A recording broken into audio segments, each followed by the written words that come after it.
Is it too bright with the back with the blinds open or what? You want me to close? It's good. Yeah, let's go here. You know what? Let me look up this word waves.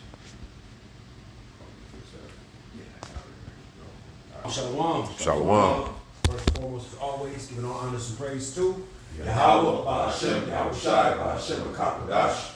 give honors and salutations to the elders, apostles of Great Millstone, taught us the truth and well. Shalom to the 144,000 men that are scattered throughout the four corners of the globe right now. This very hour, studying profusely that your house may be blessed through election. And shalom to your innumerable one-third that consists of men, women, and children that have been blessed with the mark of the Dawah, which is a judgment from the judgment that is fast approaching. All right, this is the GMS Dallas class right here, and we're going into prophecy, which is titled is the Day of Doom. All right, now there's a gentleman that you can check him out on the news, on the internet. He has a channel called Scott Ritter is his name. I can't believe it. I don't remember the actual channel, but you can actually just go on YouTube and put in Scott Ritter. I was watching a lesson the other night, and he's talking about the doomsday clock, all right, and just where we're at pertaining to the time period right now, which doomsday clock essentially goes into the end of this so-called world or this system we know to be an age, right? Where it will end in nuclear fire in World War III. And just to give you some a little bit of background on it, here it says the doomsday clock, which was brought forth in 1947, it symbolically tracks the time left before the end of the world, accompanied with nuclear conflict. All right, and this was created in 1947. Okay, and back then the minutes were set. I think it was 7 minutes to midnight. Okay, and then when you go further, I want to say to around 1953, it went to 2 minutes, and that was because of the advancement of technology. We had the Cold War, we had hydrogen bombs, all right, things of that nature that were happening. So the clock basically went down. Okay, and then you fast forward to the I think it was the Cuban Missile Crisis, okay, of '63. Okay, and that's pretty much it brought it back down even closer. Okay, pretty much you had Russia, right? You had America. Everything was pretty much at arms. All right, the Soviet Union was in power at that time. They were basically something to be reckoned with during that time, right? And so, but they realized between the U.S. and the Soviet Union that it would probably be better to kind of bring stability. All right, inevitably it was all about the prophecies. Okay, it's all about the Lord.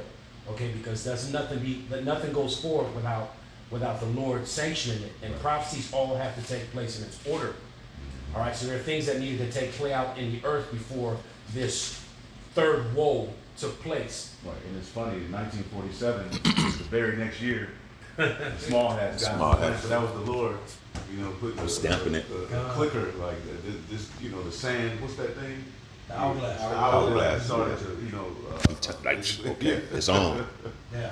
Because with the Russia, you mentioned Russia, it was going to the arms race at the time. Yeah. Because Paulson was saying Russia really was the first one to develop that nuclear weapon. Yep. That's when America stepped in. That's when the arms race starts to begin. It got tied with that. Now it's a race for time to build the weapon. You got it up. That's right. They took two Nazi scientists. One went to Russia, and the other one here to the Americas. Right, but it was Russia that pretty much developed it first. Okay, so like I said, when you go back in this time period, that Soviet Union was a super powerhouse. All right, and the NATO was pretty much built, all right, and created to combat the Soviet Union during that time. Right, and so now when you want to fast forward to about we'll say 1984, and went to 3 minutes. Okay, so you understand through time that it kind of fluctuated back and forth. It wasn't until about 88, 91 that it went as far back as to 17 minutes before midnight. All right, and that was due to, at that time there was a lot of talk, the nations were talking about peace. We're getting rid of a lot of nuclear weapons during this time. So you fast forward today, where are we today? Scott Ritter lets it be known with his research, and Scott Ritter's background on him, he's a former U.S. military weapons inspector. All right, so this guy's very privy when it comes to knowledge and understanding of different nations, weapons, their agendas and whatnot. So as I like to iterate, you definitely want to check out his channel. He definitely keeps you abreast of what's going on. But right now, he states that we are just milliseconds away from midnight. Okay, the midnight being that, like I said, that pretty much that end of the so-called world. Or, matter of fact, I'm going to grab this and here and Second Esdras. Yeah, Baba Shah, will you grab that Second Esdras? Grab it in the There's if you will, Baba Shah. Because this is all about basically a time period. Okay, the scripture lets me know that the earth abided forever. All right, so there's not going to be any destruction of the whole entire planet. Right. That's something that these elites want to push. Okay, at the end of the day, because it's all about fear mongering.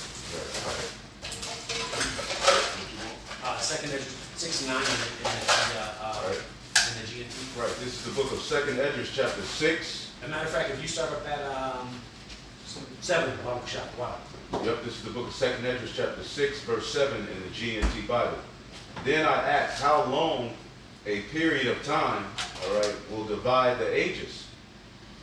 Right. He's asking how long. So this is basically Esdras, and he's talking to Uriel.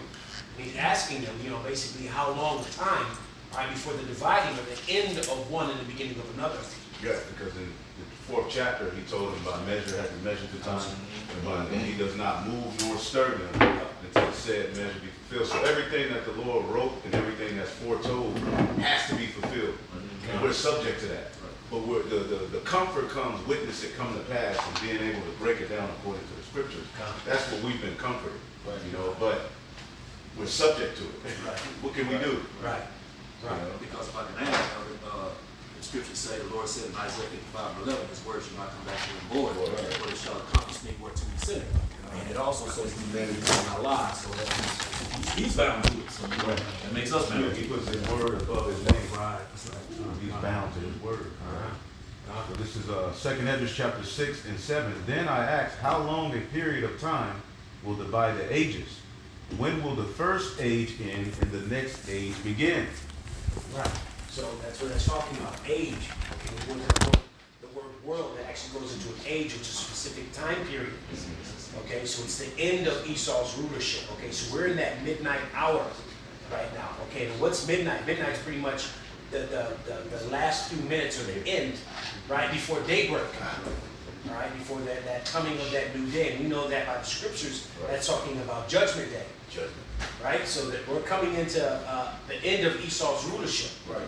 Okay, it's this age period, as I said, the scriptures let me know that the earth abided forever. All right, so it's just a change in the kingdoms, man. And this is the last of the kingdoms of the heathen rulership. Okay, where righteousness will be established in the earth. Okay, and by default, this is the kingdom of Israel, headed by Yahweh Shah, King David, right? The 12, the governing council, right? Well, righteousness would flourish through the earth, man. Right. Okay, and this man will be destroyed. Okay? Taken down. Hey, the midnight also in Egypt, when did the Lord come? Yeah, exactly. Midnight. We talked about And when you read 1 Thessalonians, a thief in the night. You know what I'm saying? So that midnight is tied right up with the scriptures, all that. Job 14:5 says, seeing his days are determined, the number of his months are with thee.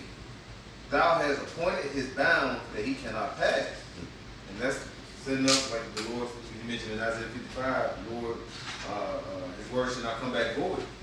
This is a word in the prophecy that's set up by the Lord. Right. So these things are going to happen. Like I say, it's like that glass is get to a certain point. The Lord let Esau's sins reach up to the heavens before he come and do work. He had to do that. Yeah. It had to happen. Yeah, it had to happen. So the Lord is setting this up, and like I say, we measure time by the prophecy. That's why we're seeing that the time of Esau end is near. It's here. It's not even near. It's here. Yeah. We just got to let things play out. Because everything, if you look at it, of course we look at it, from a spiritual aspect, everything is total chaos. Everything is out of order. I don't care how you look at it. From the family dynamic, to the education dynamic, Yep. to the so-called food pyramid, to monetarily, everything's out of order in Babylon. It's confusion. Here it is in 2024. People really are baffled to describe to you what's a biological male or female. Right. Like really, you know, so it lets you know where we're at, you know, in this kingdom. I got something real quick. This is 2 Ezra chapter 4. All right, and I'll read. I start at 26 in the GNT. Uriel answered, "If you live long enough, you will be surprised at what you will see, because this age is rapidly passing away. This age is so full of misery and imperfection that it cannot hold all the blessings that the Most High has promised the righteous in the time to come. The evil about which you have asked me about is already planted, but the time for its harvesting has not yet arrived. This evil must be harvested, and this world where it was planted must be removed before the new age where the good is planted can appear." Oh, yeah. See what I'm saying? That's beautiful. So we know right now that this is talking about the time period, an end of a time period. Okay, the earth, as the scripture says, is language, man. All right, the people of the earth, man, are tired of this damn devil, his wickedness. All right, the things that we are subject to on a daily. Okay, so now is coming that great day. We're mourning that the morning star is coming, man. All right, that salvation. Okay, that's the beautiful thing about it. Bible child, when you go to grab Matthew 25, and you start at 1. Oh, Salaki, do you have more on it? Yeah. Yep. 2 Ezra chapter 6, and you wanted me to start at 7, right? Yeah. Because I don't think I went down. It says, "Then I asked, how long a period of time will divide the ages? When will the first age end and the next age begin?" He answered, and the interval will no longer be, it says the interval will be no longer than between Abraham and Abraham. He was the grandfather of both Jacob and Esau. And when they were born, Jacob was holding Esau's heel. Esau represents the end of this age, and Jacob represents the beginning of the new age. Right. So he asked the question, and like I always like to go into, what's the first thing that he said, that was said here, it's written. When Jacob and Esau were born, letting you know what? The song boils down to really two nations. All right, and ironically, those two nations are named after a color. And all the nations out in the world, they're named after a color, representative, either symbolic to starting with the elect of Israel. All right, because 2 Thessalonians 2 and 8 lets it be known that what? He will destroy with the spirit of his mouth and the brightness of his coming. Right. All right, so these prophecies have to be brought out, which are the unveiling of who this man is, his system, Right. what kingdom we're in right now. Wasted. Well, Esau's name means wasted away. I know. He's called Edom. Red. So the red man should be wasted away. He was created. That was Romans 9. The vessels of wrath fitted for destruction. That name.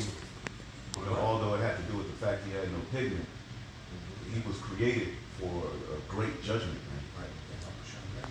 And what verse was that? It's in the second letter. It's about the hand of Hill. And what you read, brother? Romans 9. Oh, okay, you okay, got that. You good, you good. Romans chapter 9, and I'll start at verse 20 and read down. This is Romans 9 and 20. It says, "Nay, but O man, who art thou that repliest against the Most High? Shall the thing formed say to him that formed it, Why hast thou formed me? So, why hast thou made me thus?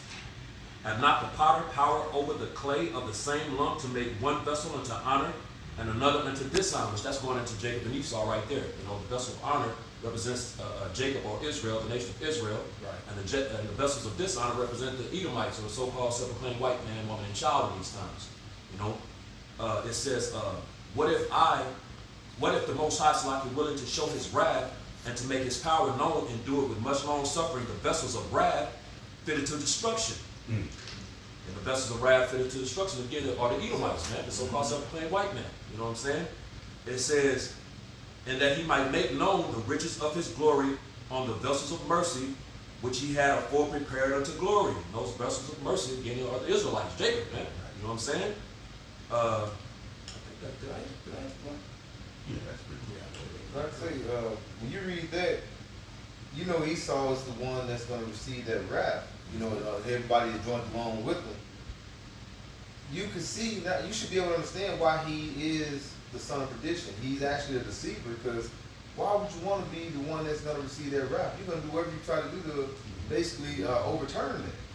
But the Lord, like I said, he's questioning the Lord. Why you want made me to be like this?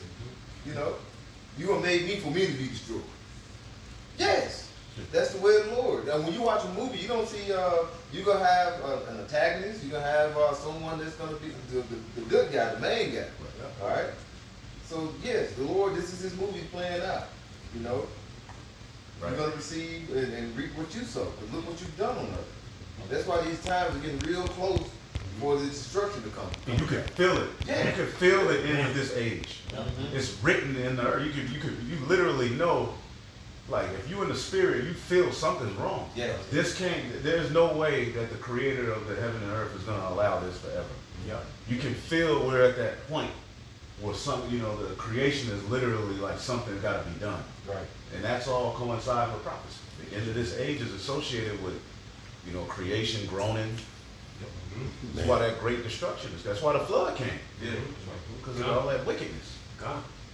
And you can feel, like he said, like the priest said, you can feel it. It's really quiet right now. All right, there's just an eerie feeling in the air, Right. quietness right now, right? Yep. So the time is due. He has to pull some shit. Something is getting ready to happen. Yeah. With this influx of immigrants that are coming in here and all these things that are taking place right now. Yeah, I know y'all saw that damn comedy show, The Debate. Yeah. Right? Yeah, that Saturday night skit. That's Esau's done, man. They're the mocking of the whole world. China put out an article. Look at your military. Nobody's joining your military. So here it is, just like ancient Rome. America is spread too thin. This place is wide open, really for destruction. And you got people that are being led over here purposely that have no good intent for America. Right. Yep. So you people in America, man, like, before that destruction comes, the Lord's gonna jack you people up, man. The troops that he led over here, they doing that on purpose. Yep. Letting demons in the backyard, through the backyard, the southern border. Yep, that's right. I know, right? Ooh, wee. Yeah. Hey, I got some. This is this is Ecclesiastes chapter 7, verse 7. Surely oppression maketh a wise man mad, and the gift destroyeth the heart. Verse 8. Better is the end of a thing than the beginning thereof, and the patient in spirit is better than the proud in spirit. Now in verse 7, when it says, surely oppression maketh a wise man mad. Look at Jake's history, man. Right. From the southern kingdom to the northern kingdom. There ain't nothing to laugh or smile about or joke about, bro. Right. When you really delve into the into the treachery that Esau did to Jake, right. We get it. It is prophecy. We went off. We left from our power. And we got what we deserved, but Esau pushed it. But the Lord allowed him to have that type of room to push it, just so he can get judged equally. And matter of fact, double. Esau's going to get judged double. This is back in verse 8. Better is the end of a thing than the beginning thereof. Okay, so the better, this is a beautiful part of it right now, because its ending is going to be sweet. We gonna go through some shit too, but through the spirit and power of Yahweh Shem Yahshua, hold on to the faith, man. Make sure you don't straddle the fence, man. Right. Because more cameras are gonna be put in our faces, more Christians are gonna come up, and people, and a lot of people are just gonna continue to increase with the demonic energy too, man. Yeah, that is getting real demonic. That's right. I was just gonna land back on what you were saying. And it's and ultimately what it really boils down to is like the priest said, man. When you look at how we were jacked up, fear should be the mindset that you're in right now. At the end of the day, fear. Okay, midnight is at hand. All the things that have taken place when we go throughout our history.